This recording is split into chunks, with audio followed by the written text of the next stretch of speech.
The thoughts, opinions, and general overall shade thrown on High at 9 News are those of the individual speakers and not those of High at 9 News, its audience, or its advertisers. The statements made do not constitute medical, legal, or financial advice, and for advice tailored to your specific situation, please consult with a licensed professional. Welcome to the High at 9 News Hour, where you will hear from cannabis industry experts and professionals from around the country talk about important topics while shining light on global issues and discussing cannabis as it relates to politics, regulation and reform, data and technology, science, research and medicine, family and parenting, art, celebrities and entertainment, fitness, sports, mental health and wellness, and plant-based medicines and entheogenics. Together, we are building a stronger community, fighting the stigma and creating change. With your hosts, Jason Beck and Rico Lamitte, joined by special industry expert correspondents from around the country, and daily antics brought to you by Cannabis. Coming to you live every Monday through Friday at 9 a.m. Pacific Time and high noon on the East Coast. And thank you all for getting high at 9 with us.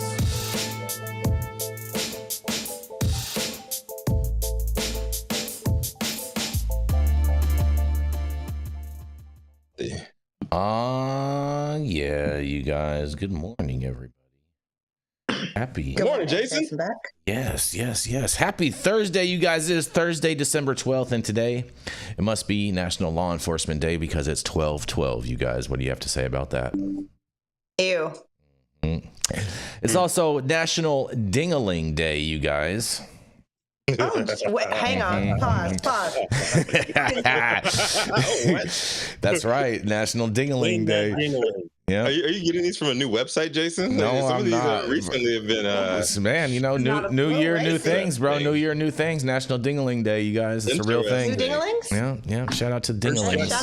Shout out to new Ding-a-ling. Mm-hmm. It's also New Ambrosia Day. Rachelle just shakes her head. Mm-hmm. It's National Poinsettia Day. Those pretty little holiday plants. Yeah. You mean? Yeah, poinsettia. Yeah, there we go. Like ATX. Yeah. It's got its own meaning. Yeah. It's like Illinois. Mm-hmm. I heard a newscaster say Illinois yesterday. I was very proud of her. I've heard a lot of stupid people on the news. Whoa! Not on this show, but you know, not on this show. And it's also National Gingerbread House Day. Yeah. I saw a gingerbread crack house the other day. Why would you make a gingerbread house? Well, here's the thing. You know what the new thing is. You guys know what the new thing is, right? Instead of gingerbread houses. Tell us, Jason. Instead of gingerbread houses, I saw this from my friend Ginger. She posted up, since RFK's coming in, he's eliminating sugar. The new thing is charcuterie chalets. Okay, listen, my Italian ass gets behind that 110%, as long as you don't call it gabagool. Mm-hmm. Charcuterie chalets. Rachelle, I could totally see Rachelle making a charcuterie chalet. Yeah, I saw that meme that you sent me, Jason, like a while ago, and I was like, yes, this is my destiny. Yes, I figured you would love that. Well, thank you all for joining us and getting high at 9 with us. It's also high noon on the East Coast. And please remember to like, share, and subscribe to us on all social media platforms. You can look up above and down below to see exactly where we live on the internet, and we are live every Monday through Friday on YouTube, Rumble, Twitch, X, Instagram, Facebook, and on our very own website at www.highat9news.com. So welcome to everyone joining us from any one of those platforms. And Rico, we're gonna pause. We're gonna pause on your story for a bit because I'm trying to get Weldon here to join us today. And your story, that'd be fucking fantastic. So I'm hoping he can figure out how to get on Discord and join us today. So the last two stories very well possibly may be Rico and Jenny, since they both involve Weldon. So I just want to give you guys the heads up on that we do want to try to make this happen and whatnot. And so we are going to kick this show off today with, that's right, Mr. Father Time himself, Mr. Dale Schafer, the man with the green screen. Look at that, blending in like everybody else. Yes. He's the founder of Armada Law, and at one point in time did some time for a cannabis crime. He not only has a cape that he throws over the back of his lazy boy chair, but also now got a fancy new green screen too, in addition to the cape. That's right, it is the man himself who defies gravity by pissing up a rope. It is none other than Mr. Dale Schafer. Good morning. It's your favorite Tio Loco, crazy son bitch from out here in California. My story this morning comes out of Marijuana Moment. It's from yesterday, and the headline is: a Florida judge sides with paramedic who was fired over legal medical marijuana use. Oh my goodness. This was announced yesterday that a judge had sided with an EMT who was terminated testing positive for THC, or the metabolites of THC. Started back in 2019. This paramedic, he had a recommendation for cannabis. He had anxiety and PTSD. And so off the job, he took, I didn't say whether he took gummies or smoked weed or whatever. He was using cannabis to deal with his anxiety and his PTSD. And they did a random drug test, I think in March of 2019, and he was positive. They put him on administrative leave immediately without pay. And ultimately, it looks like they terminated him. So he filed a lawsuit the following year claiming that there was a violation of the Florida Civil Rights Act because he's a disabled guy and you got to accommodation, and for wrongful termination.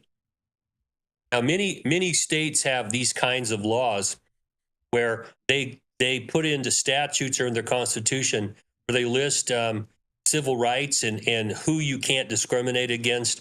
And typically people are disabled physically or mentally. You can't discriminate against them. This guy had what the judge claimed was a mental disability, his anxiety and PTSD, and that the fire department failed to make any accommodation. There was no evidence that he had been using cannabis while on the job or was ever under the influence. And that's sort of the benchmark. If you're smoking weed on the job, probably not going to be, protected. But if you use it to sleep at night and you're not under the influence the next day, then what's the problem? Okay? And for most of us who have been stoned and tried to do things, unless it's a complex task, next morning you're not worried too much about it. And even if let's say you're the janitor, I don't know, got something that doesn't require you to have a PhD, why would they worry about you, having THC metabolites in your system? Just sort of my pet peeve about all this shit. But the judge decided that he was wrongfully terminated. They violated the Florida Civil Rights Act by not accommodating a disabled person, and they ordered back pay because he was terminated really quickly. I don't see where they ordered that he was reinstated, but they did give him compensatory damages, and which is pretty common in what we call these private attorney general suits. They allow attorney's fees if the plaintiff anything that they're asking for. And these things tend to be the sword of Damocles that hangs over your head if you're an employer. That if you do something to an employee and they sue you, if they get any part of it awarded to them, you pay all their attorney's fees. And, it's a Lawyers Full Employment Act. It drives me nuts as a business attorney, because if there's anything that your client's done wrong and you're looking at attorney's fees, which just jacks the cost of settlement up a lot. But the purpose of this morning was to let you know that judges are beginning to side with people who use cannabis. This guy was a first responder, wasn't a cop, so we're not talking about his gun, but he's a public safety officer, and the judge decided with him that if you need to use this off the job, and they've got to make an accommodation for you, even if you're a public safety officer. It's one more step towards people who use cannabis not being discriminated against in the workplace. I'm going to throw this back at you for your comments and discussions, and I hope you're all having a good day. Wow. Dale, you're in a great mood today. The green screen makes you jolly. Oh, I know, boy. doesn't it? Oh boy. Or maybe you're excited to cuss somebody out for me later on, and your green screen's nicer than ours too. But I think this is a huge victory. I'm very excited for this guy, and hell yeah to back pay. And I hope they have to pay him waiting penalties and all those other things. Like, I just don't understand. Like, if someone's doing something that is not hindering their ability to do their job, and they're doing something that is improving their mental health or whatever health they need to deal with, like, I think that's a great thing. And fuck those guys for firing him. Mm-hmm. Mm-hmm. What? These guys do one of probably the most stressful job that there is, and for them to not be able to go home and release. I mean, they can go home and drink all they want. For them not to be able to do this is ridiculous. Props to the judge. That's a good sign going forward. I think it's a great sign in Florida. Mm-hmm. Great sign. Who knows what caused the PTSD? Maybe he had to deal with an accident where a child died. Like, those are things you're not supposed to have to see in life. We're not equipped with the, natural instincts to deal with that stuff. They see horrific things every day. So, That's fair. Oh, man, I can tell you, I worked in the ER for 5 years. I got to know all the ambulance drivers and the EMTs in the back. These guys are tweaked. I mean, we all used to go out and drink after work. They finally got us some meditation, therapy, and stop drinking so much and learn to meditate and things like that. But it's a tough job scraping people off the asphalt and bringing them in. I mean, I got PTSD from taking them out of the back of the ambulance. Mm-hmm. I wasn't peeling them out of cars. That's just, we're seeing little babies squished up and killed. That's the kind of stuff that really. Oh yeah, man. That's a rough one. It's a bad. I can't even hear that. That makes my stomach hurt. What are you doing? Man, Dale, sure do know how to fucking rain on a parade at the same time as pissing up a rope. But maybe the parade was upside down. I've seen it myself. I know what it did to me. Mm-hmm. So I can only imagine. If you got little kids and see little babies inside of a car all smashed up, it's it's super traumatizing, super traumatizing, and those people definitely need something to help them battle with that. Any final thoughts on this, Rachelle, before we move on? I'm just glad to see yet another case of pot patients, the discrimination being pushed back on. We need more of this. And as more of these cases come out, hopefully it'll send a message to a lot of these employers that they need to stop messing with us. Yeah, I'm so about that. Very well said, Rachelle. They need to stop messing with us. They're always trying to hate on us for just doing what we do, exercising our freedom as Americans to choose the things that we want to consume ourselves, yet trying to reprimand us for expressing ourselves. And on that, we're going to roll into our first commercial, and we're going to be right back.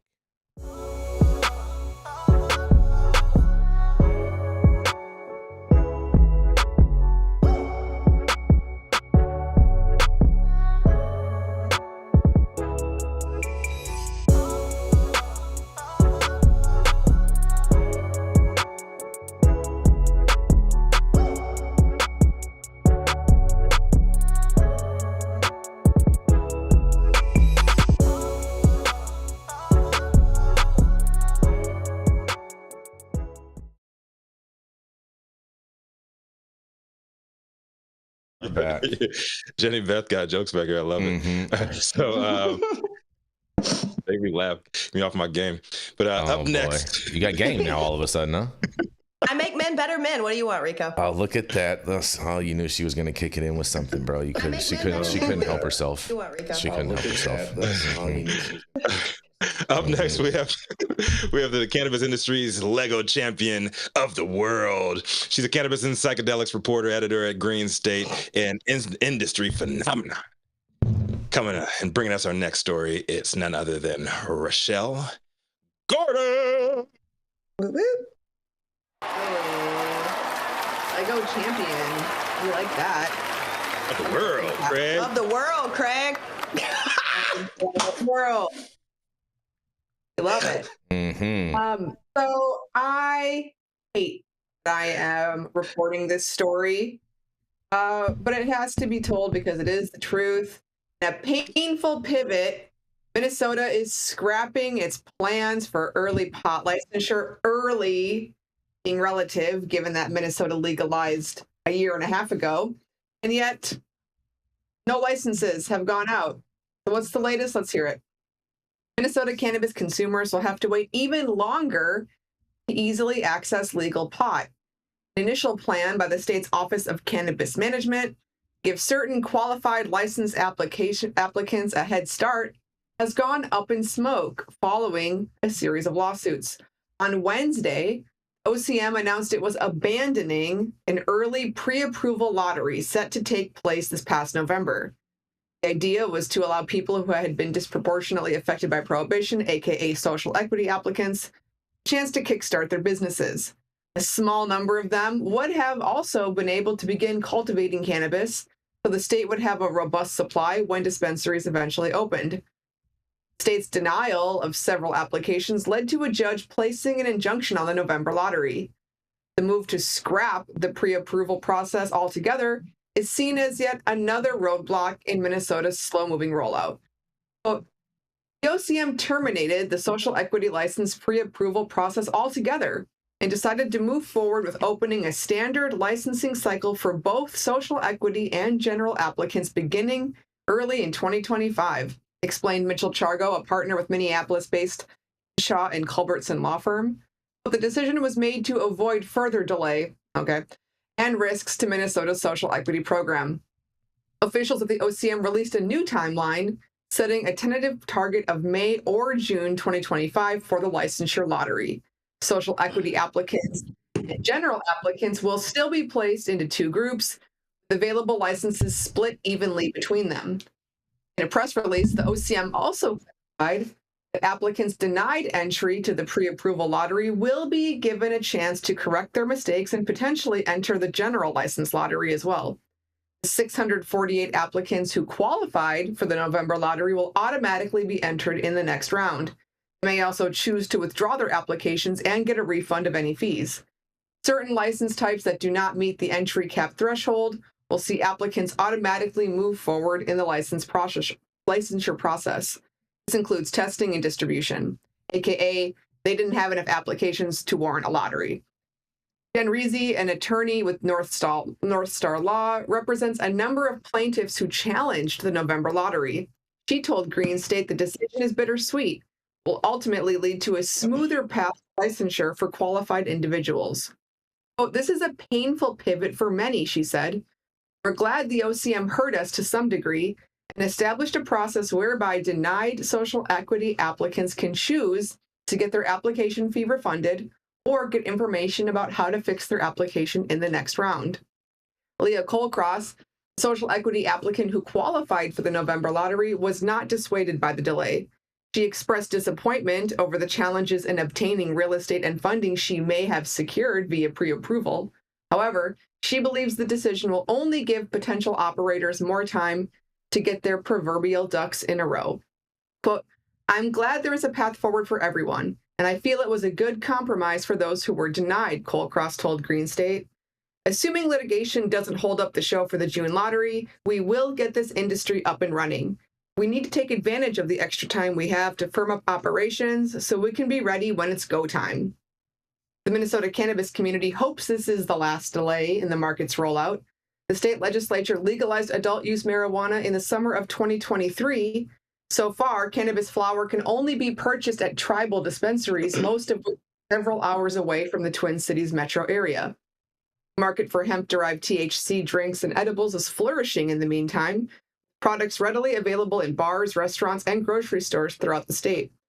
Thriving space will have to continue to tide people over until rec dispensaries open, hopefully sometime in late 2025. This is not in my article, but as we all know, the illicit market also continues to thrive in Minnesota, showing once again the trap always wins. What do you guys think about this? Well, Rachelle, this is traptastic. And if they don't want to do it, just fucking say that. Like, I'm so frustrated with all these people who are like, oh, we passed it. We're going to find a pathway forward. When? Eventually. When's eventually? What, the 31st of February? The 31st of February, actually. When is this happening? It's February. Like, I just don't understand. Like, when you put these bills on the voting ballot, right, and you get the will of the people, there should be some path forward. There should be some meaningful path forward that you've already thought about, right? because I'm not like, hey, you know what? I'm going to bake a cake today. I don't know what I'm going to do it with.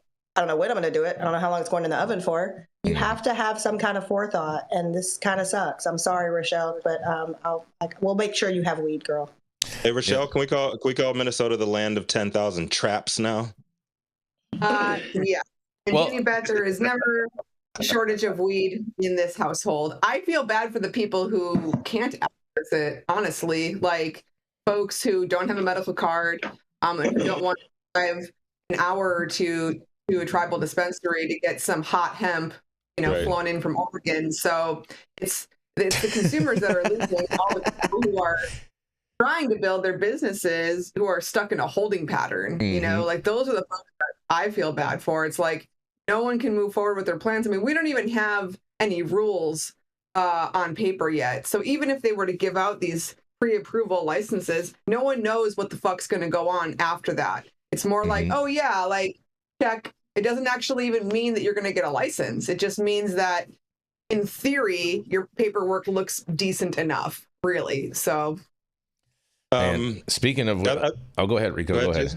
I was going to say, originally I thought that Minnesota was doing the right thing with this, but they're starting to sound a little New Yorkish. A little New Yorkish, oh boy. A lot of folks are saying, and they tried. They meaning, the government officials here. They saw what was going on with social equity lawsuits and slow rollouts in other states. And they allegedly tried so hard to avoid that, but you're absolutely right. They're falling down the same road and they're shooting themselves in the foot. I don't know if you guys talked about it on here, but another thing that happened was they did automatic expungements, which is great. We love an expungement. We want that to happen. But the way they did it was then the folks who would have qualified for social equity application, they couldn't prove that they had been charged because their cases had been expunged and they weren't able to obtain the paperwork necessary to submit to prove in the verification process. So, oh man, yeah. So they're on bullshit. I mean, let's hope they don't padlock to protect Rachelle's house. But oh boy, you mentioned. You did mention that of Minnesota being the land of 10,000 trap shops, and I think it technically is, especially since every single liquor store is selling cannabis beverages now out there in the great state of Minnesota. And Joe Mackey brings up in a super chat, Rachelle, exactly what you're talking about going to the reservation. He says, unless you want to go pay $400 an ounce at one of the Indian reservations, and it's garbage, and I think you alluded that it was all outdoor Oregon weed, so that's just trash. It should just be thrown in the fireplace anyway, but nonetheless. Well, the other... What's that, Rachelle? I don't know why this is so difficult for people to do. Every time I've been involved in one of these lotteries, something happens at the 11th hour and somebody sues or threatens to sue. There's enough templates out there of what information do you want from these applicants. It isn't like this is rocket science. And when bureaucrats just keep dragging the feet, we just couldn't imagine. Bullshit. Make some phone calls to New York, to California, to Florida, some other places where they've already done this. Get their templates and then put out there, honestly, what you're expecting from people. And you don't need a year timeline to go gather up the facts to qualify for social equity. This is just nuts. And then at the last minute, somebody sues. Well, be prepared for that. Come right back at them. Because when you put a business plan together, you got to go out and start spending money as soon as you make your application.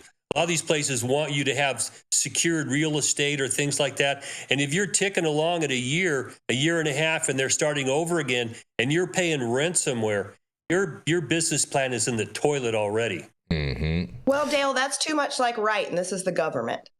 Yeah, I know they could fuck up a wet dream. I get it. You were saying something, Rachelle?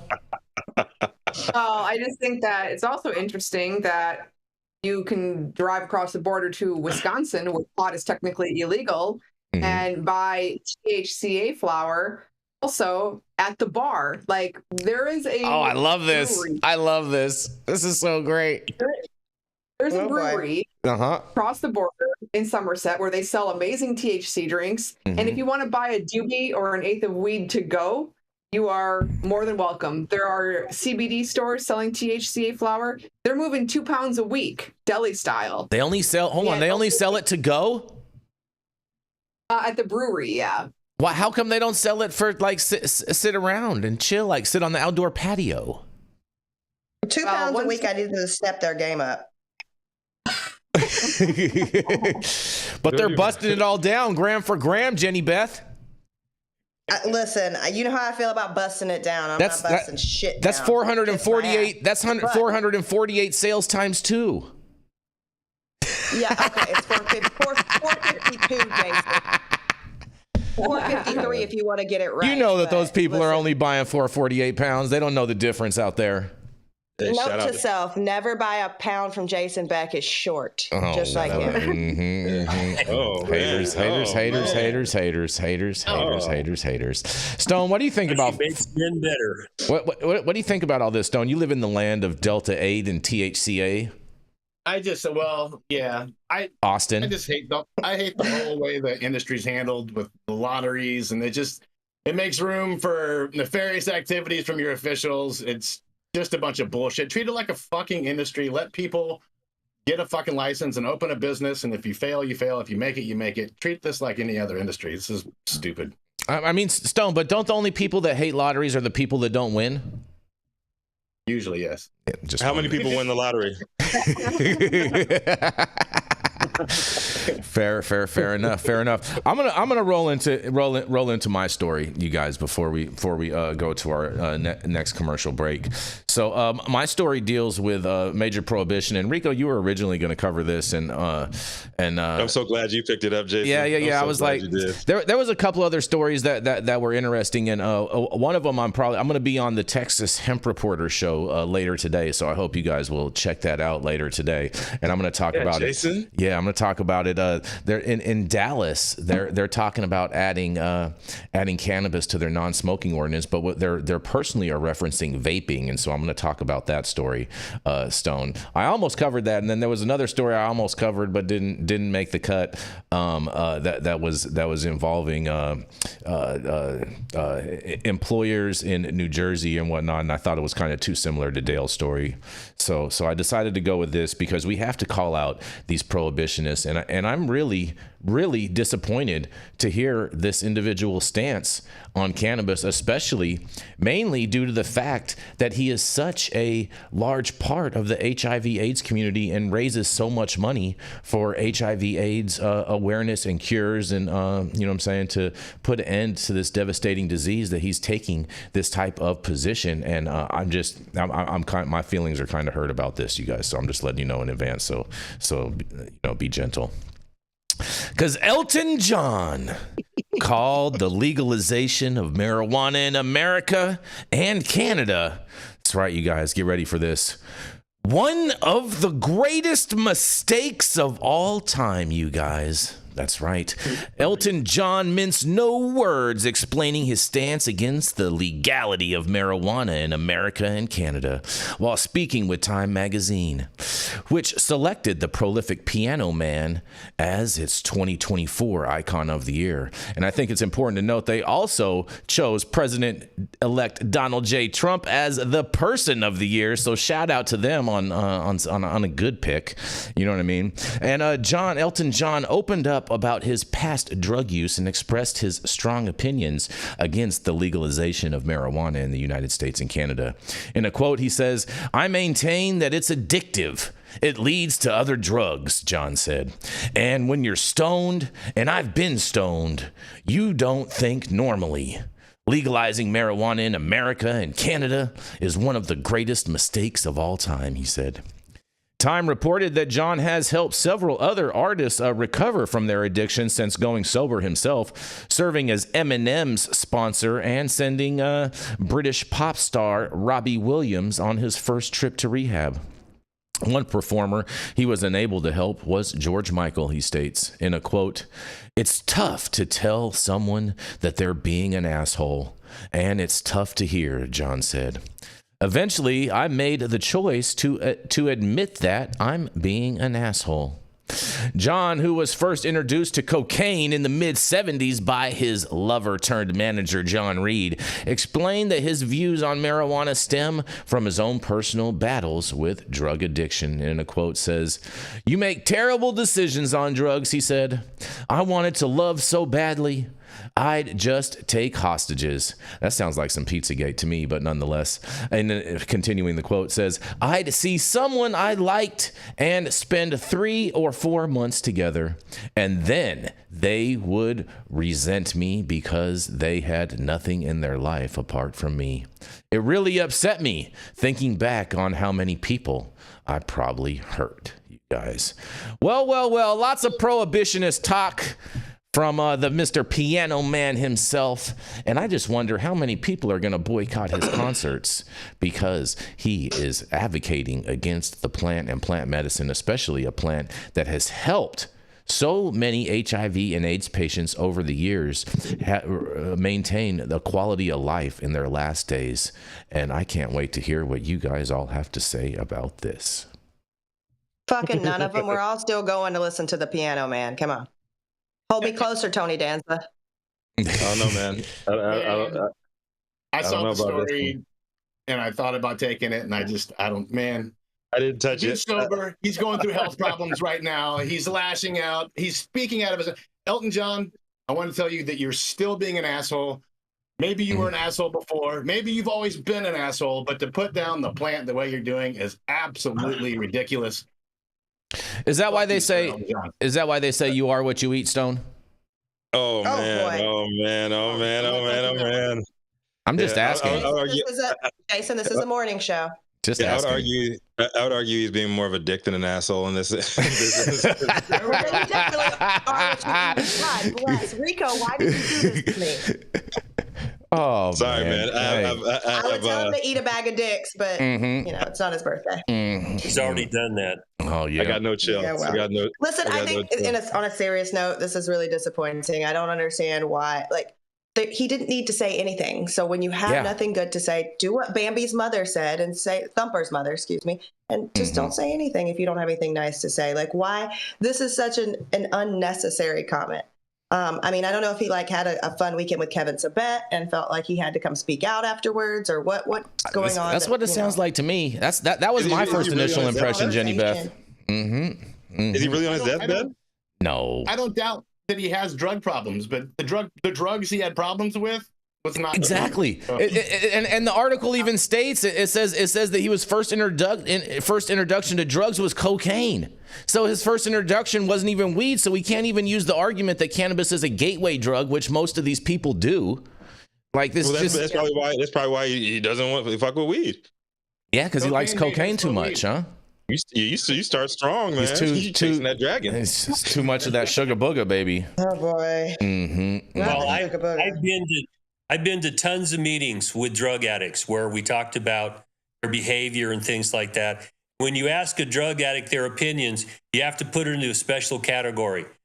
You're struggling with your addiction, and that's a perspective. He's not an expert in anything other than how to snort cocaine. And play the piano.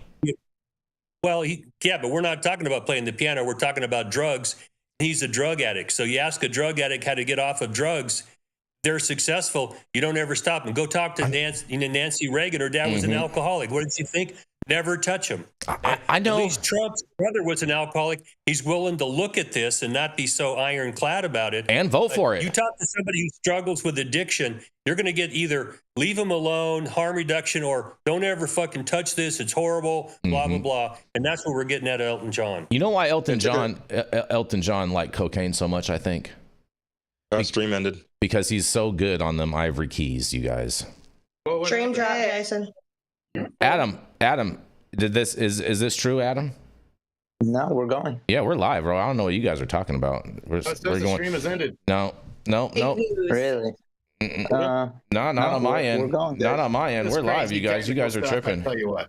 You guys are tripping. Okay, well, I mean, either way, Elton John, man, what the fuck, dude? Well, hold on. So we got a super chat.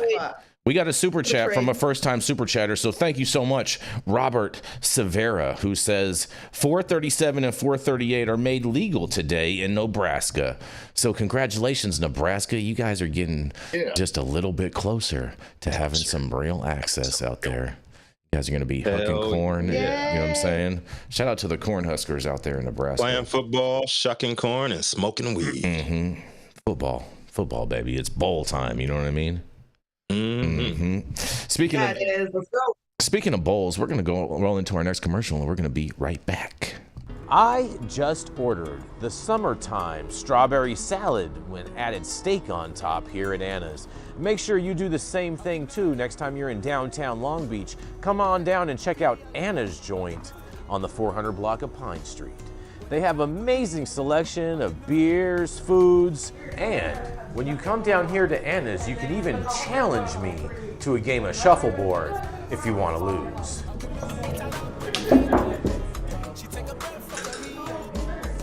Did you get that? So, next time you're in downtown Long Beach on Pine Avenue, make sure you stop by Anna's Joint on the 400 block. Not only do they have Anna's Joint, this restaurant and bar, but they also have the amazing deli next door, and then next door to that, they have a very exotic flower shop. You may want to stop by and say hi.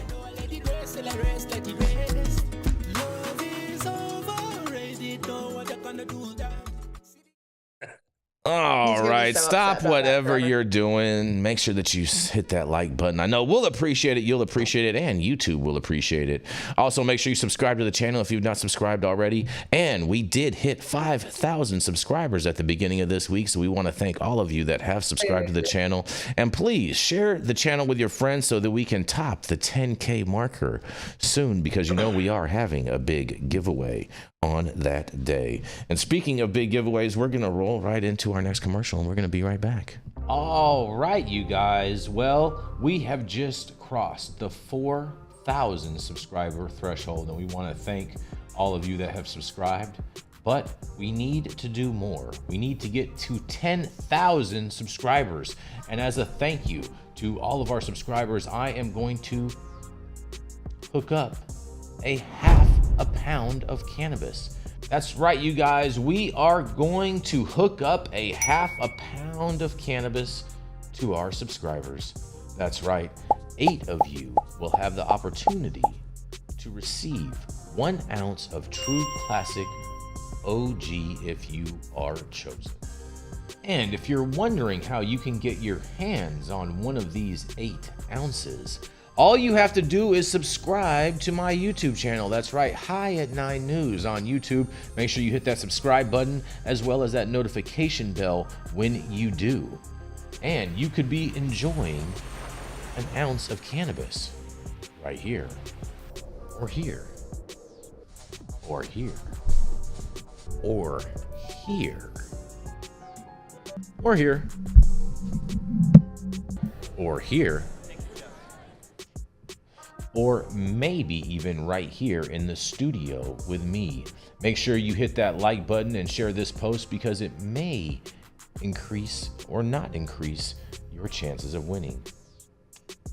You must be 21 years old or over, or be a valid California patient, 18 years and over, with a valid recommendation to win. Winners must redeem their prize here in the state of California at any one of the 28 Catalyst retail locations throughout California. Cloud Media is not responsible for any consequences that may occur as a result of consuming cannabis. Please smoke and consume responsibly.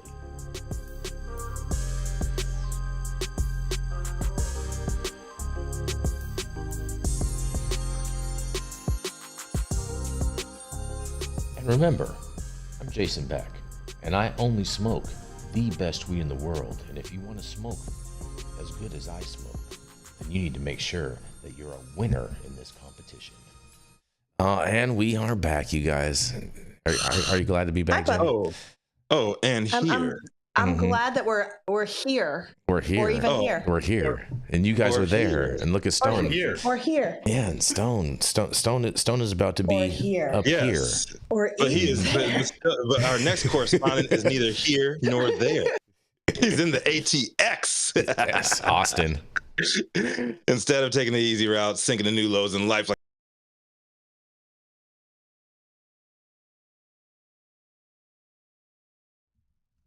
and we are here.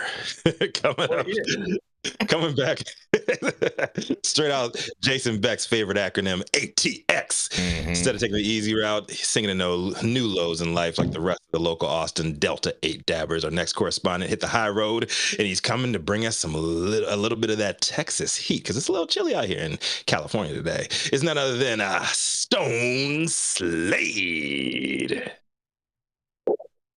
Oh, yeah, there we go. Big Texas. Thank you, Rico. Big Texas. Hey, I'd love to bring you some Texas heat, but I think we hit like 27 degrees last night, and it's pretty chilly here, too. So.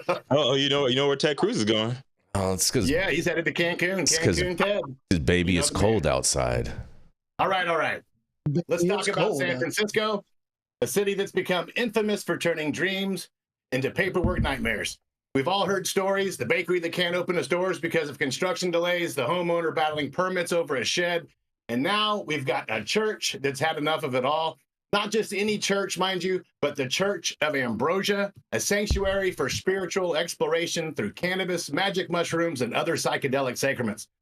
Pastor Dave Hodges, the church's founder, recently announced they're closing their San Francisco location. Why? Because the city's endless demand for pricey building improvements that have made it impossible for them to stay. The final straw, upgrading ground floor windows to meet city codes, a project that would cost over $200,000. That's a hefty bill for any organization, let alone one dedicated to providing access to spiritual enlightenment rather than raking in corporate profits. It's a huge setback, Hodges said, and he's right. For many, the Church of Ambrosia isn't just a place to buy sacramental goods. It's a community and a movement. Founded in 2019, the church believes that cannabis, magic mushrooms, and other psychedelics are key to spiritual insight. For just $5, an adult can join, gaining access to a wide range of psychedelic offerings. Since opening, they've grown to over 115,000 members, expanded from their original Oakland location to San Francisco's Soma neighborhood, but now the magic has to move back across the bay. San Francisco's planning department claims they're just enforcing the rules. According to Patrick Hannon from the Department of Building Inspection, the building code represents the minimum legal safety standards for a structure, but Hodges and his church feel differently. They've already spent over $150,000 addressing city demands, from fixing electrical wiring to replacing an old sliding glass door. The window issue, however, has pushed them past the breaking point. If it wasn't enough for the high crime area, and if the city was a safe place to be, having large glass windows at street level wouldn't be a problem, Hodges explained. And then there's the matter of alleged religious discrimination. Earlier this year, Dan Sider, the planning department's chief of staff, was quoted in the San Francisco Examiner suggesting that church members appeared to be on mushrooms during a site visit. Hodges denies that anyone consumes psychedelics on the premises and says comments like these show the city's discomfort with their mission, and to him it feels like they've been targeted. Meanwhile, city officials point to recent efforts to make things easier for small businesses, including cutting taxes and streamlining building codes. Jeff Cretin, spokesman for Mayor London Breed, described these changes as the most dramatic in years, but for Hodges and his congregation, the reality on the ground tells a different story. It's crazy that what the city's planning, what the planning department is doing. The city in general needs to make it easier for people who want to operate businesses and live and grow in the city, he said. What's truly remarkable about the story is what it says about San Francisco's priorities. The city has passed resolutions instructing law enforcement to treat psychedelics as a low priority. But when it comes to fostering spaces where people can explore these substances responsibly and safely, it seems like bureaucracy gets in the way. At a time when mental health crisis and spiritual disconnection are rampant, shouldn't we be encouraging places like the Church of Ambrosia instead of pricing them out? For now, Hodges is telling his members to head over to the Oakland location. He's leaving the door open for a return to San Francisco someday if the city can get its act together. But for now, as Hodges puts it, the signs of the universe are saying, get out of SF as soon as possible. It's a sad day for San Francisco, a city that once stood as a beacon for free thinkers and dreamers. Losing a place like the Church of Ambrosia isn't just a setback for the psychedelic community. It's a reminder of how far the city has drifted from its roots. Let's all hope it finds its way back before the dreams are boarded up and priced out for others. I'm Stone Slade, reporting for the High at 9 News. I don't think this is a San Francisco problem. That guy should have more than $200,000 to fix his damn window since he's been fucking religiously trapping since San Jose. Like, this guy is a fraud. He has been opening up things under the guise of religion and wearing his cute little dress or whatever you want to call it to try and avoid taxes and to try and do things that he shouldn't be able to do because he doesn't have the licensure to do such. So I don't feel bad for this guy. And what the fuck do you think was going to happen when he threw his little hat in there for Kamala Harris at the end of the election, talking about he was going to... Oh, man, Jenny Beth. Oh, he did. He did. God damn it, Jenny Beth. You stole it. And I gotta say, I'm riding with you and Jason on this one. These damn liberals got no backbone. They don't. Election. And they want to leave. When you start doing dumb shit and you get spanked for it, in the words of the great Dale Schafer, don't fucking question it. Don't wonder why. Why me? Why me? Mm-hmm. Because you're a fucking pariah and you're a liar. And you know what you fucking do. Well, so my question is he taking his $6.1 billion worth of mushrooms with him? Oh man! You know, he's in his mom's basement somewhere, just counting. Well, maybe he's just playing Mario Brothers. I have done many projects in cities, and I take a contractor with me, and we go through that building with a fine-tooth comb looking for every goddamn thing they're going to make you fix. That's part of your business plan. And if you get the word that I got to replace all those windows, $200,000, that better be in your business plan, or stop whining. Mm-hmm. You know, sprinkler systems killed us. Fuck, you go in, we're going to make you renovate the whole building because you took a triple net goddamn lease and, you know, you ate the big one and now it's going right up your ass because you just didn't take the time to look at what this city's going to do to you. And it happens in every place I go. You better have a good relationship with the planning people and know what the inspectors are going to make you do. Mm-hmm. That's why I take a contract. 100%. In my specialty area, you go crawl around and tell me what we're going to have to do. I mean, I was in Coalinga when they bought that damn prison. They found out later, we don't have enough power here. Well, who in the fuck could have thought about that? Now you got to put a whole new power station in. Yeah, you idiots. Somebody needs to be looking into this stuff a little bit more. Oh, well, and our dear sweet, you know who looks into it? Nick in Everybody's Business, Bradley, put in the chat. Yep. It wasn't religious in 2009 when he was trapping. It only became religious in 2015 when San Jose started handing out permits and didn't give him one. So please take the robe off. Look at that! The holier than thou. The whole man. This is almost like that Saturday Night Live skit that they did with Hunter Biden with Dana Carvey. It's pretty good. That was a pretty good skit. It was a pretty good skit, right? I've never seen a religious. I don't know what religion uses cocaine, but I'm sure it's somewhere in West Hollywood. I'm sure it snows up there wherever it is. Jenny Beth. The Egyptians did. Egyptians did cocaine. Mummy. They found coke in a mummy from 1000 BC in Egypt, and they also had tobacco in them. It's like, well, no, there was no trade across the Atlantic. Well, where in the did cocaine come from? He was just having a good time. Yeah. It was a pain reliever. I thought it was just a pain reliever for when they would rip your teeth out. And for nose jobs too, yeah. Mm-hmm. We used to get a couple of injections in your nose. Oh, I'm having a bleed, doc. You know, shoot us a little up there. Oh man, you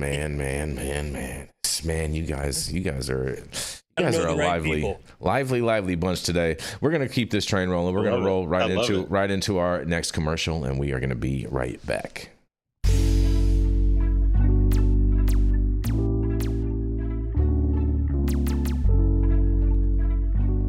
Are you all ready for America's new #1 gummy line? That's right. We are bringing to you Parody Gummy. These vegan gummies are manufactured in a safe harbor facility, so you know they're going to be clean and safe, and they're not going to give you any of the runaround. We have 3 amazing flavors for you. We have the Raspberry Riots. Also, we have the Sleepy Joes if you need something to help you sleep at night. And if you're feeling like raging and having a party time, that's right, we have the Pineapple Bad Hombre. If you're feeling like a bad hombre, make sure you head over to www.parodygummy.com and secure your bag today. We're here. Oh, and we are back. We are back, and we're right here. Oh yeah, y'all. We are in for a treat because up next is the Cannabis industry's very own conservative favorite foul mouth from the South, the founder of Kind Cannabis Consulting and just to serve 501c3, none other than Jenny Beth Dills. Yeah. All right, so wish we could have had Weldon here today. Weldon is a true freedom fighter, unlike the ones that are doing it for either clout or cash. But shout out to Weldon Angeles. Right on Crime is throwing its support behind Weldon Angeles' Presidential Pardon Expungement Acts, urging members of the U.S. House Judiciary Committee to make this bipartisan legislation a priority. In a letter to committee, Right on Crime highlighted the bill's goal, creating a process for expungement eligibility for individuals who have received a full presidential pardon. Executive Director Brett Tolman explained, it's the rare few who are fully pardoned by a U.S. president, yet the recipients carry the weight of a criminal conviction for a lifetime. Every American deserves a chance to leave their worst mistakes behind and contribute to their communities. Right now, there's no federal process to expunge the records of thousands of Americans who've been pardoned. Even though a presidential pardon frees individuals from custody and forgives their past criminal conduct, the conviction remains on their record, creating barriers to jobs, housing, and education. The bill doesn't automatically clear records, but establishes a process where both the pardon recipient and the government can weigh in on whether the expungement is appropriate. The legislation is named after Weldon Angeles, a former music producer who received a presidential pardon in 2020, convicted at 23 for selling marijuana while carrying a firearm. Angeles was sentenced to 55 years in prison due to mandatory minimum laws at the time. He served 13 years and has since become a leading clemency advocate. Right on Crime is a national campaign of the Texas Public Policy Foundation supporting conservative solutions for less crime, fewer victims, and safer communities.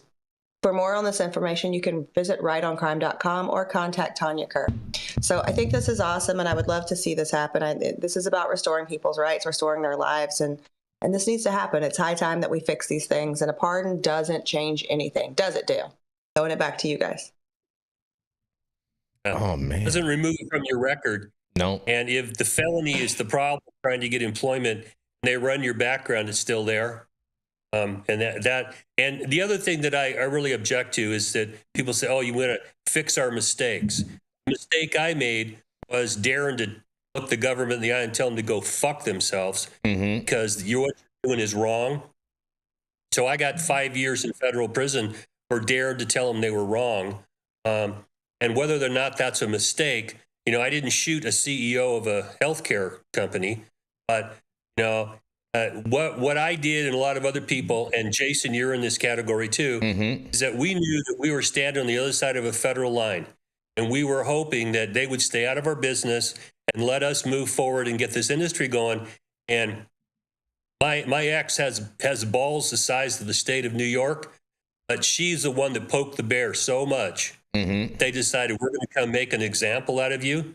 I refuse to say I made a mistake. Because what I was doing was helping sick people. If they think that's a mistake, they can kiss my ass. I do support trying to get all the parts of the record removed from somebody. Pardoning, clemency, expungement. Leave us the fuck alone. Let us go on and put this in the rearview mirror as a sad chapter in the American saga. Because like story yesterday, the drug war is an absolute total failure. And the more we can do to undo it, better off we're all going to be. Fair said. Fair enough. Interesting thing on this. Paul J. Von Hartman in the X chat, he says that cannabis has been identified in 7 presidential executive orders as, in quotes, a strategic resource that's been recognized as being critical to national security since 1942, you guys. Yeah. Interesting. I found that extremely interesting. When they outlawed hemp, he thought, oh, we'll get manila fiber until the Japanese took the Philippines. Like, now what the fuck do we do? Well, it's easy to grow. There's a rope factory just north of the San Francisco Bay I went to visit where they were growing hemp all around there, making rope for World War II, taking it down to the Bay and putting it on Navy ships. But, we're not supposed to talk about that because hemp for victory, it never really happened until the goddamn movie showed up. And it's like, oh, well, I guess we kind of did that. Well, yes, you did, you hypocrites. Well, Dale, did you piss up it? Oh man, I did. I mean, in fairness, it travels faster when it's hemp. You know what I'm saying, as opposed to nylon. But rod either. Also, too, there's prior when we did use hemp for rope for all of our Navy vessels, everything prior to World War II. Ever since we switched to the synthetic nylon, we have this situation in the Navy that a number of our naval men and women die every year or get seriously injured due to a thing called snapback, which is when the ropes actually break from the pulleys and like sometimes they knock our Navy men and women off of these ships. They seriously injure them, and sometimes has even resulted in death. And it's just a travesty that this ridiculous government policy prohibition against cannabis is needlessly causing deaths of our Navy men and women and serious injuries for no real reason. Yeah, this is exactly what happened on Ghost Ship. Y'all seen that movie? That shit's crazy. Well, it's corporate profits. I mean, you can't convince me that in 1937 DuPont didn't have something to do getting rid of hemp because they were working on the patent for nylon. The patent was filed right after that. And then, plastics become the big rage. Watch The Graduate. What was he told? Plastics, the new rage, plastics. Well, that was all for corporate profits. And the cannabis plant can make plastics of it. Ask Henry Ford. He made plastics out of it. You can make rope out of it. And it's more environmentally friendly. But because of corporate profits, you're not going to get this to be reformed real soon. You're going to have to maybe take some different action. Yeah. Luigi Mangione is going to be a hero for a lot of people for a lot of reasons. I don't like it, but popped a cap on somebody for corporate greed, and that's got a lot of people buzzing right now. And he was hot, and he was Italian. Oh boy! Just throwing those things out there. But also Hawaii Sustainable, just for you, Dale, because I know you don't read the chat, said Wicks piss 33% better. So I mean, I'm just saying. Look at that! Look at that! 33% better. Everybody talking about Luigi. Ain't no. Oh. Say that again, Rico. Everybody's talking about Luigi. Nobody's asking about Mario. Oh boy, man, it's a whole nother rabbit hole to go down. That's Unabomber to the unibrow. Just saying. Shout out to all my paisans. Cute. Well, the big fear was that the nuts on the right with their guns are going to come out, but it turns out that maybe the nuts with guns aren't necessarily on the right here. I'm just saying. I'm with you. I'm with you on that, Dale.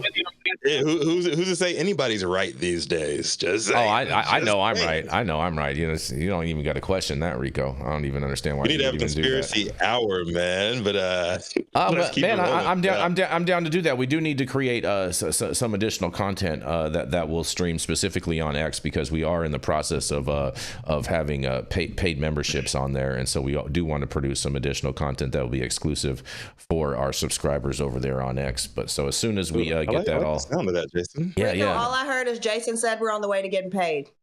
I'm trying, man. I'm trying, you guys. I'm really trying. You know what I'm saying? Every day. We're going to sell pizza out of our basement. That's what we're going to do. Yeah, exactly. Is it if Stone Slade is saying it? Is it still Negro spiritual? No. Did he just say paid in the waters? Oh God, you guys are cute. You guys are cute. We're gonna keep this train rolling, and just so you know, I did get a quote from Weldon, Rico, in regards with your story. So we are gonna roll right into the dope dad himself, Mr. Rico Lamitte, the man who is coming in last today, but is always generally coming in first. That's right. It is the dope dad himself, Mr. Rico Lamitte. Yeah, Jason, definitely appreciate that. And today's story, even if Weldon's not live on with us, man, I'd love to get his take, and I can't wait to hear the quote. We will. We're going to get him on future episodes. He was already, you know what I'm saying? It was just a matter of time about getting him to join the Discord and being able to be set up and everything. And he's on the road, and he got a call from the White House yesterday, and I can't wait to tell you guys more about all this. Yeah. And for everybody out there watching or listening live, man, if you have not met Weldon or know about him, please. He's just an excellent human being, period. He's just a great person. So I'll leave it at that. But less than 2 weeks ago, outgoing lame duck President Joe Biden officially entered the giving no fucks phase of his political career with the much maligned pardoning of his son, the intergalactic party god himself, Hunter Biden. Biden's hypocritical move sparked widespread bipartisan outrage after repeatedly claiming to respect the rule of law, the administration's promises that pardoning Hunter was never happening, and of course, the fact that 1.3 million nonviolent offenders remain in federal prison, 71% of the 1.9 million total, many of which for crimes arguably less egregious than half of what was found on the Nepo baby's laptop. Am I right, Jason? Oh boy. Keep it rolling. Hold on. The extreme stop for a reason. So there. I was throwing y'all a bone with Hunter Biden's laptop and the shit that was found on there. Come on, man. There's an olive branch. I'm with that. Yeah, see? In response to the response, Joe Biden did cryptically say that there would be more to come before he officially bounced.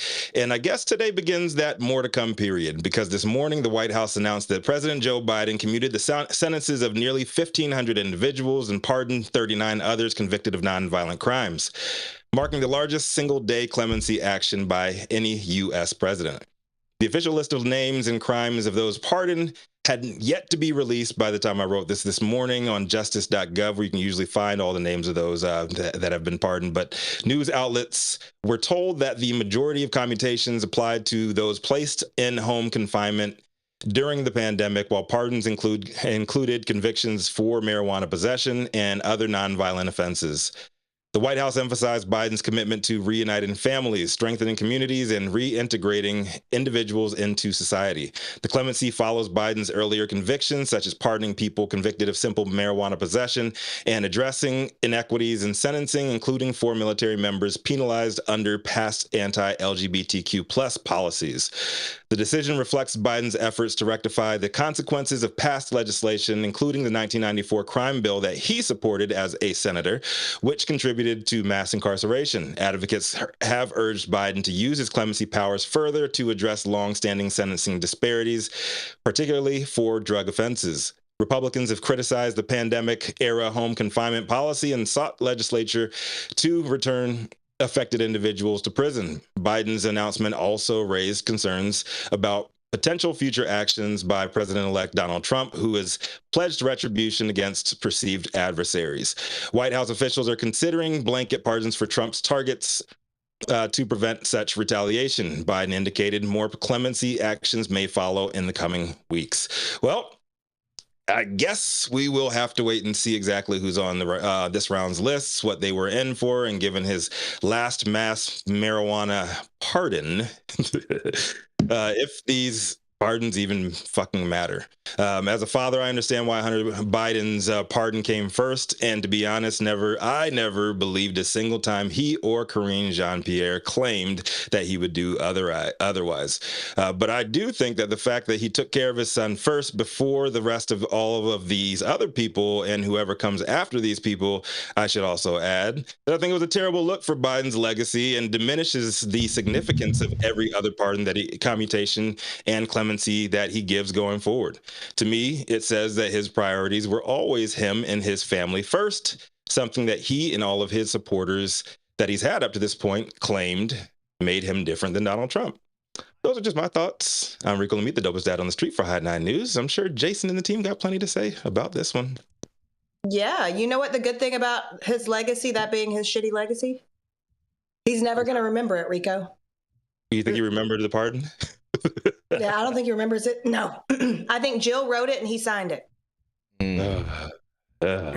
Woodrow Wilson. We know that she's got her hand so far up his ass he can taste it.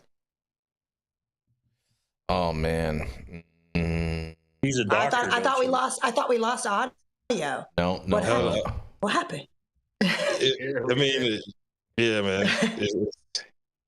You guys didn't want to touch that one? 100%. The optics were terrible with him pardoning his son first. Yeah. Nobody else on that day. It was just a sole pardon.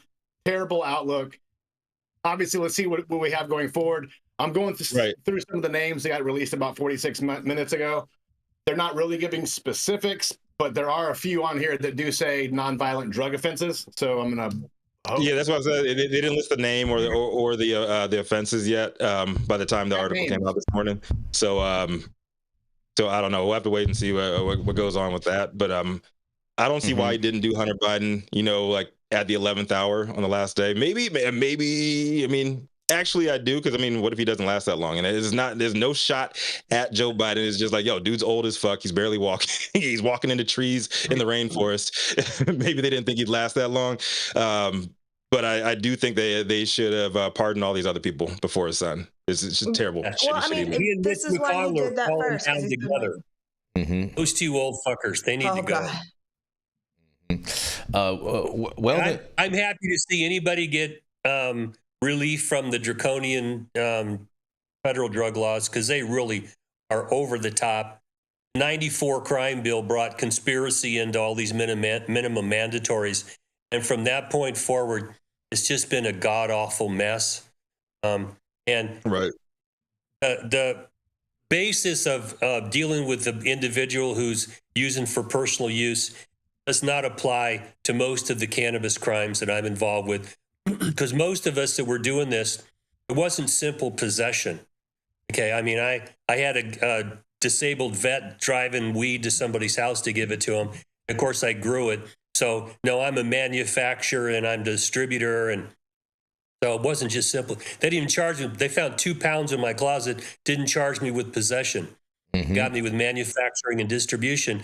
And I don't see anybody looking to try and wave a magic wand over that. And Luke's the same way, Luke Scarmazzo. The way we're charged, I don't see anybody just giving us one of these propaganda. This is a propaganda pardon. This is not really helping a lot of people. The people who get them, I'm all for it. That's a great thing. But for the rest of us standing in line going, all right, we won the war on this. Now what? We're going to keep this on our record. Name is not on this list. Who? If Edwin Rubin and Parker Coleman are not on this list, I'm fucking livid. They're not. I'm not buying that. Great. Do you think anybody's? Of course they're not. And you know what? This is also part of the problem with gatekeeping prisoner stories. Like, I'm going to just wake this one up. We've talked about it privately. I'm going to talk about it for the viewership. There are quite a few nonprofits like my own. Mine doesn't do this. Our approach is like, I want to be collaborative. Like, that's why I take Freedom Grows fucking petitions to events with me and put them on the table and have them sign. You guys, gatekeeping these prisoner stories for profit is just as fucking wrong as them sitting in prison. So I don't understand why it's like, oh no, this is my prisoner. You can't have it. It should be a collaborative industry effort to get all of these men and women free. And if it's not, then you need to go ahead and hang up your 501c3 and stop acting like you're doing something for the good of doing it when you're doing it for either clout, attention, and money. So this is disgusting, and we need to be pushing harder. We need to be doing more. So I'm calling you all out. All of you. Every last one of you. If you're not doing it for the right reasons, then stop fucking doing it. Because Edwin Rubis should not be sitting in fucking prison right now. Parker Coleman should not be sitting in prison right now, especially when all of his co-defendants are free. And we just forget about it because somehow someone owns his story now. Fuck that. Man. Sorry. There's my soapbox. I'll get off of it. Thanks for coming to my No, please don't get off that soapbox. We love soapboxes. I wanted to hear this shit from y'all, because I'm like, yo, like this is like a bullshit PR move. I think it is too. Nonviolent cocaine charges. I just found one that was a nonviolent cocaine charges. Like, let all the weed people out now, bro. What are you doing? Yeah, I mean, real talk. I mean, that's the same thing like what Obama did. Obama pardoned a bunch of people that got arrested for crack cocaine, and not all the nonviolent cannabis offenders. It's the same thing. It's the same playbook. You know, it's basically the same guy running the same administration. You know what I mean? It's basically Joe Biden's term is basically Obama's third term. Y'all don't want to touch that one, huh? Oh boy! I'm working on my non-interruption skills. Hey, well, let me tell you something, Rico. You're doing great today. You get a pat on the back, and you get your name written on the happy face side of the board, and we're even going to give you a gold star sticker. Yes. You're doing good today, Rico. You want to know the rest of it, Chris Brady? I mean, like, listen, this is gross, and we need to free all these people now. This is absolutely ridiculous. There should not be people making millions of dollars for something that someone is sitting away from their family and their children and spending their lives in a fucking cage for. This is disgusting. You know, I've done a lot of work with a bunch of people. Can I name names, Jason? Sure, go for it. Name the names. Drop them. Drop it like it's hot, Jenny Beth. Oh, look at that. She's adjusting herself. She's adjusting herself, you guys. Oh, she's spilling it. Watch out, watch out, watch out. She's spilling the Diet Coke. She's spilling the Diet Coke on us today. It's about to get sticky. LPP uses these people to put their pictures on shit and sell it for fucking profit. They use these people so that they can come out and they give them a little piss ass check and a laptop when they get out to restart their lives. $5,000 ain't restarted shit but a fucking broke down Honda Accord. I fucking asked Freedom Grow myself for a list of prisoners so that we could help publicize and help get the word out and call attention to these stories, and they wouldn't give me the fucking list of names because that's their list and they don't want other people using it. This is disgusting. We need to quit gatekeeping this shit. Y'all need to take a deep look at why you're doing this shit and stop it. And LPP, if you guys fired Steve D'Angelo, I'm gonna need to see a fucking press release. And on that note, thank you all for joining us. Well, hold on one second. Oh yeah, Weldon's. Please, Weldon's hold on. So, I think we're gonna have to get Weldon's quote on this tomorrow, and this is gonna be an update on the show tomorrow. We'll start that off at the very beginning of the show because he did send me a statement to read. Okay, but he sent me another text message that said wait, followed by another text message that says don't run that, and a third text message that says got an update.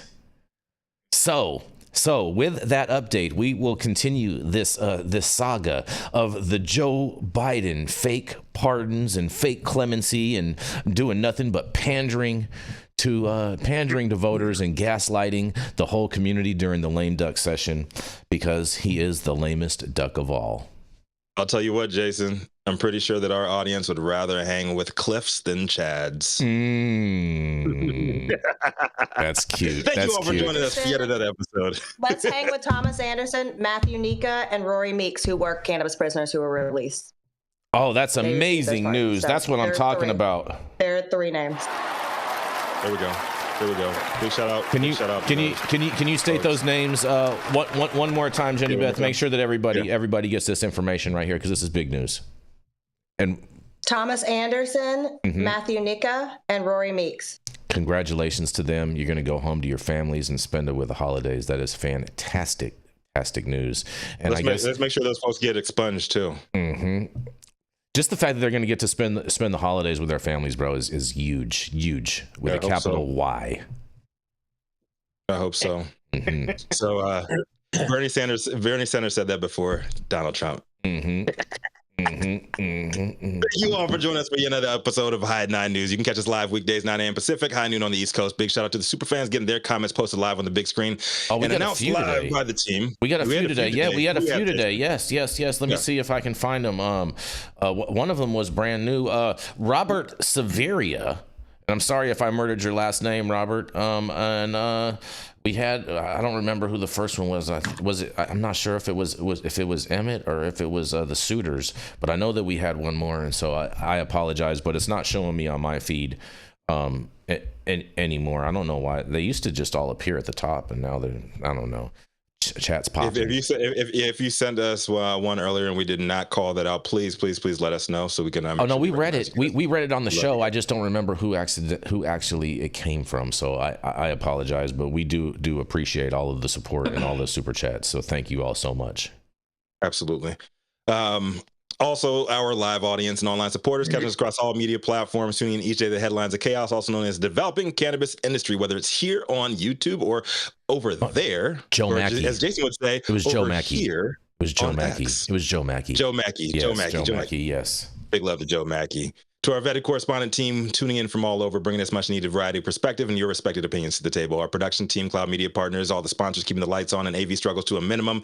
As always, Cannabis Sativa L, the reason why we show up to read these stories every single day. Thank you, baby girl. It has been Thursday, December, what is today? 12/12, bro. It's National Cop Day. 12/12. Tomorrow. 12/12. Yeah, shout out to the dingalings out there. It's National Dingaling Day. I see what you did there, Rico. You've all been blessed with the top industry headlines. Hope it's enough for you to put in your pipe and smoke at least until tomorrow. My name is Rico Lamitte, the dopest dad on the street for High at 9 News, the cannabis industry's #1 daily news show. And today we're going to pop things right back out to my man, Stone Slade. What you got for us, Stone? Take us out from the ATX. I got nothing, man. I thank everybody for coming. Rachelle, I got to tell you, my physical therapist's name is Rachel. That's why I said it. Oh, look at that! It's Apology Thursday. You going on the apology tour now, Stone? Yeah. Apology. Listen, I felt bad about it, and it just dawned on me. Oh, my physical therapy is Rachel. I think you just thought of an excuse for why you did it.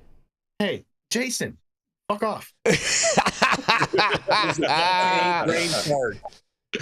Love y'all. Man. Have a great one. Much love, you guys. Much love. Have a great day. Happy Thursday. Oh, Adam, play the Christmas music. What's going on, bro? Oh, Christmas music. Yeah, we got Christmas music, you guys. I got carolers that came by the house, bro, and I got a video of it. Shout out to the Huntington Beach Marching Show Band who came by the crib and performed. And we're going to be playing this video every day, all up through Christmas, you guys, at the end of the show. Is this a 1, 2, 3, 4.